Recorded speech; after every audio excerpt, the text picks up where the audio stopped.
things happen.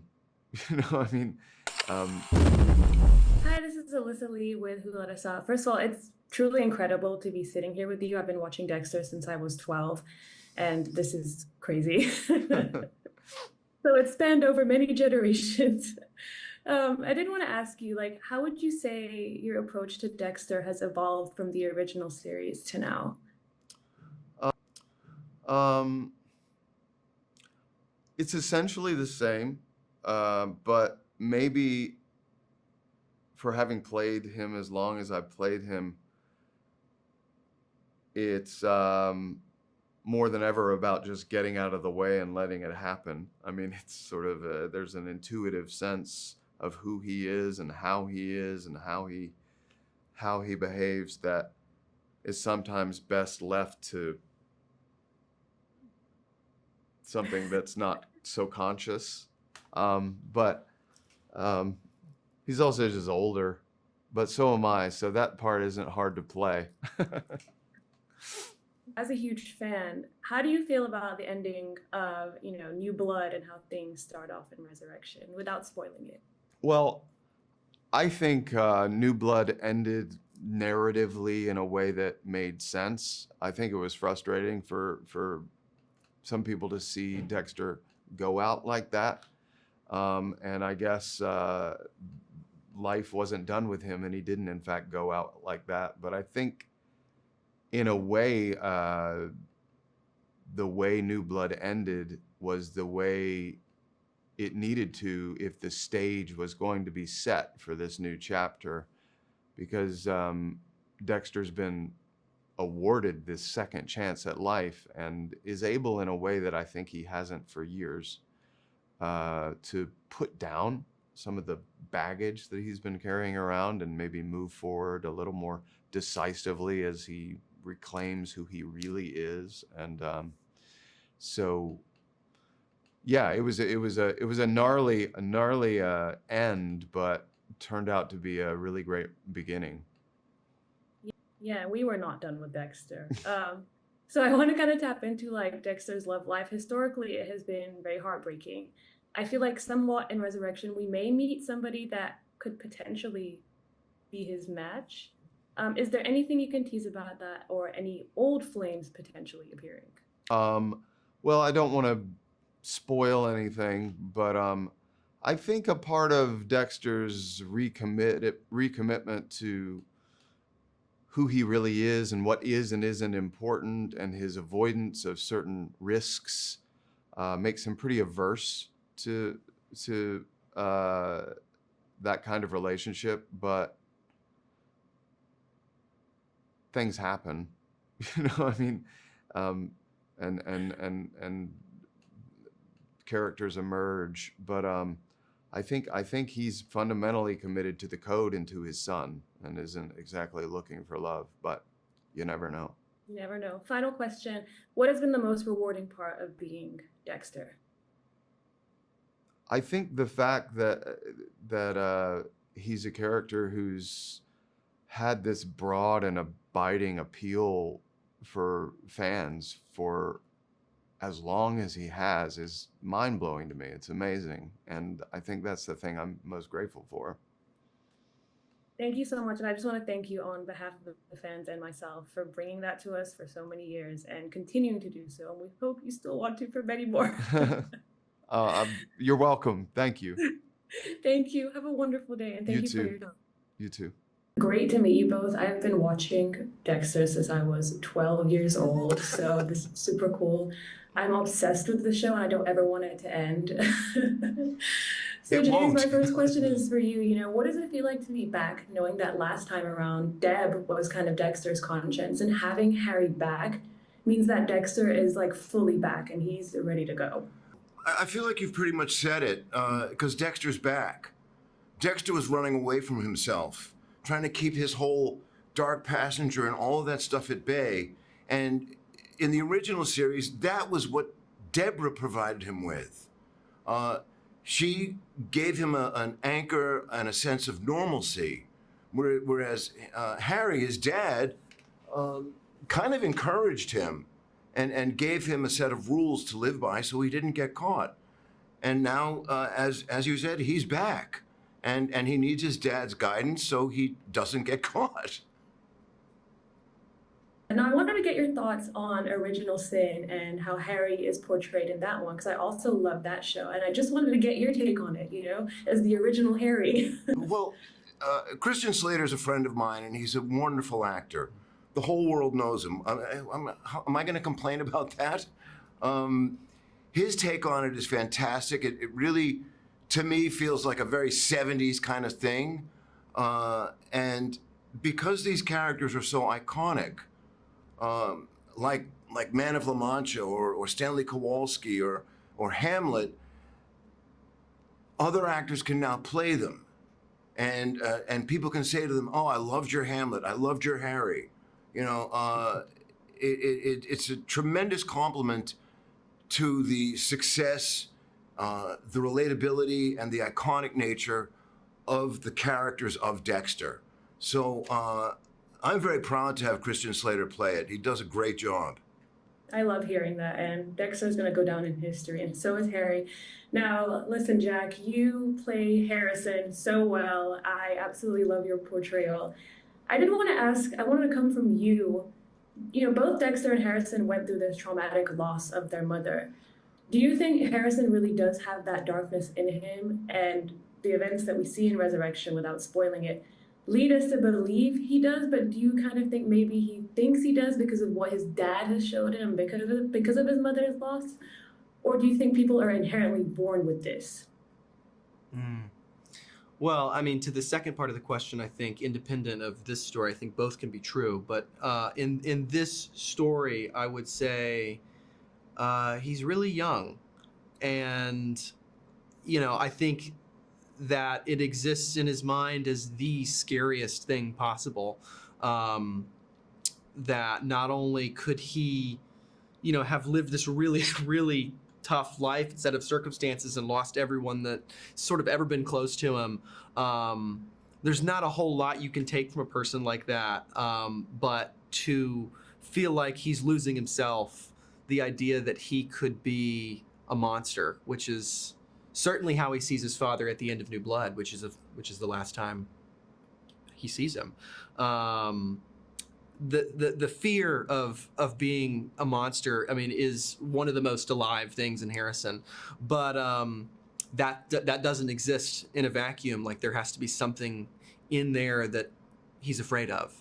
So there's a little bit of yes, a little bit of no. I think it's one of my favorite questions about Harrison. I have so much more Dexter lore, but I've run out of time, so hopefully I get to chat with you both very soon, and I'm so excited, and I hope we get many, many more seasons of Dexter, because I'm truly obsessed. Thank you. Thank you both. Thank you. This is really cool, and I absolutely love the first 4 episodes of Resurrection. Like, I'm losing my mind because I need to see more. My first question is for you, David, because do you think that Angel can ever really forgive Dexter once he confirms and knows everything, despite everything that has happened? It's difficult to answer that question, whether he will forgive him or not. I think he intends, if Dexter takes responsibility for what he's done, there might be an avenue where he could accept him, but I don't know. It's become very personal for Angel Batista, the past and what's happened, the new revelation of the information that he has received, and I guess that's the journey, and that's the complication of that character. And as an actor, it's fantastic to explore.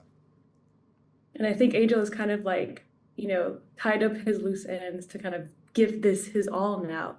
So my question for you both is, sometimes justice isn't always served, and what Dexter does is bringing justice into his own hands. And obviously many may not agree with that, but he also prevents, more innocent people being killed, but along the way, innocent people have also been hurt.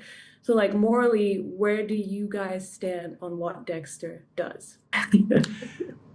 The one thing I do as an actor is I never judge my characters. I never judge the characters in the story. That as an actor, I don't judge it. I just try to find the human being in it. Trying to find the human element in it, which makes then interesting viewing, hopefully. So yeah, I don't even think about judgment of characters, especially mine or anyone else in the show that I'm in. He summed it up well. Now, Ntare, for you, your character gives me like that home vibe, something that Dexter needs around him, the family, the love. Historically, the characters that we fall in love, I mean, luckily we still have Angel with us, I'm so happy, tend to, either get hurt or something happens. What has it been like stepping into this role? And is there anything you can tease about the future? Thank you for that. I think he's a breath of fresh air in a way. The way the writer set it up, his daughter's name's Joy, his wife's Constance, mother's Prudence. It's just, to have all those elements, Constance, Joy, Prudence, Blessing, come into Dexter's life is really a breath of fresh air. But as you said, there's always consequences when you get too close to Dexter, so we'll see what happens, if anyone's left standing by the end. Thank you for that. I think he's a breath of fresh air in a way. The way the writer set it up, his daughter's name's Joy, his wife's Constance, mother's Prudence. It's just, to have all those elements, Constance, Joy, Prudence, Blessing, come into Dexter's life is really a breath of fresh air. But as you said, there's always consequences when you get too close to Dexter, so we'll see what happens, if anyone's left standing by the end. I hope so, because when I fall in love with the characters and then something happens, I'm always very sad. I've had a lot of heartbreak through the history of Dexter, so I'm rooting for it. But I ran out of time. It was amazing sitting with you both. I really want many, many more seasons because Dexter should never end. Thank you. Now, when it comes to the detectives, Harrison kind of has his own set of detectives now that are investigating him. Historically, in Dexter, it's not always panned out the best for them, but do you think they will figure out what's going on? Will they be the ones to crack the case? We don't know. You'll have to watch and see. We're going to try. That's all I can tell you. We're going to try really hard. Yeah. We're taking it one step at a time. So, in all honesty, we don't know where this all leads. But we're trying to be mysterious, but we don't know. It likely does lead to something down the road where everything converges. But when and where is anybody's guess at this point. Well, I love the honesty. I do want to ask you all, what is it like kind of coming onto this show that has such a dedicated fan base and that has gone through generations and stepping into something and bringing your own to be a part of that legacy? I know I felt a lot less pressure than I imagine the original Sin cast would feel. They did such an extraordinary job, but to enter in as, reflections of these deeply beloved characters, I think we have a bit of a blessing with that, there's no preconceived idea of who any of these three people are. And our purpose is as, new ingredients in this story and for it to continue to be stirred and produce more, balls rolling. But I think we've just been so warmly welcomed that it's been a gift, really. Yeah. We didn't board the ship as a passenger. We were led to the side door and went in that way. And there was, I have to mention that, but the level of trust we are given, what I felt was that we didn't have to prove ourselves. They just saw us. There was the interaction in order to get the role, the casting process. But the moment we were on board, we were given trust the same way that we trust them because we know they know what they're doing. They gave us the same trust. And to be trusted that way, just the anxiety is completely dissipates. Suddenly you can really allow yourself to work on the character and do what you have to do, what I have to do. Yeah.